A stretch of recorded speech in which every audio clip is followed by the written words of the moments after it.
Hey guys, my name is Alex, and talking to a computer is a lot harder than you think. But for my self-guided field trip, I visited the Rookery Bay Environmental Learning Center. Rookery Bay is one of the last remaining undisturbed mangrove estuaries in North America.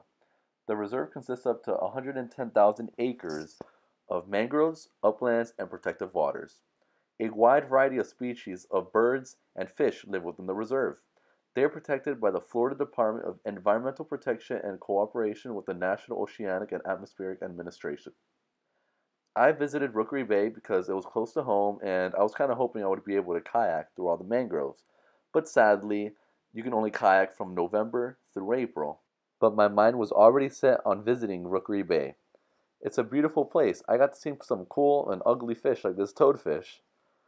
Rookery Bay is filled with red mangroves, black and white mangroves, but by the water you will see many red mangroves because they absorb salt the best out of all three. As you can see in this picture, it's very beautiful. This right here is a red mangrove, aka Racephora mango. I think I said that right, but I'm not sure. As you can see, there's prop roots, cable roots, there's just a whole bunch of type of roots. Small fish can live in the roots of these mangroves, and those small fish will be protected from the larger fish so they can't get eaten. Here are fiddler crabs, or ucca. These are the crabs that burrow themselves in little holes by the shoreline. You would think they're mud crabs, but mud crabs hide in the roots of mangroves.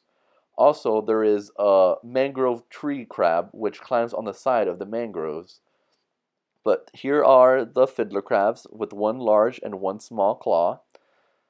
And this is me pointing out where they bury themselves.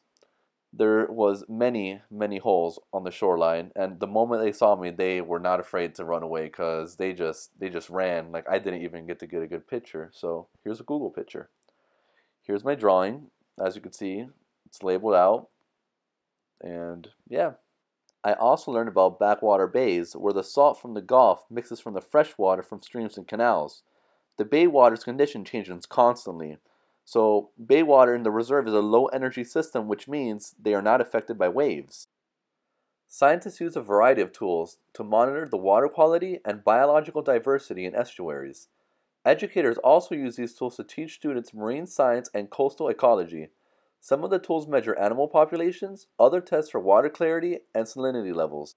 I also learned about the importance of the oyster bed habitat and how it helps animals that are invertebrates, aka animals without backbones like shrimp, marine worms, and snails, have a place to live. And that being said, trout, red drum, sheepshead, and snook patrol the area knowing that there's prey under in the oyster bed.